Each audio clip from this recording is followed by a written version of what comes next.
अरे जल्दी दौड़ो ना, नहीं तो ट्रेन छूट जाएगी। अरे दौड़ तो रही हूँ ना।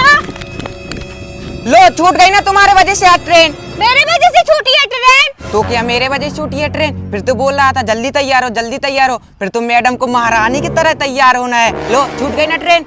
तुम्हारा क्या, तुम तो सुबह से उठ के बन जाती हो राजा साहब, लेकिन मुझे तो घर का सारा काम करना पड़ता है, कपड़े धोने पड़ते हैं, बर्तन धोने पड़ते हैं, झाड़ू लगाना पड़ता है, खाना बनाना पड़ता है, इतना काम करना पड़ता है मुझे। तो इसमें नया क्या है, सारी औरतें तो करती है घर का काम, तुम नहीं करोगी तो कौन करेगा? आज के बाद मैं घर का कोई भी काम नहीं करूंगी, अगर तुमको करना होगा तो करना, वरना रहने देना।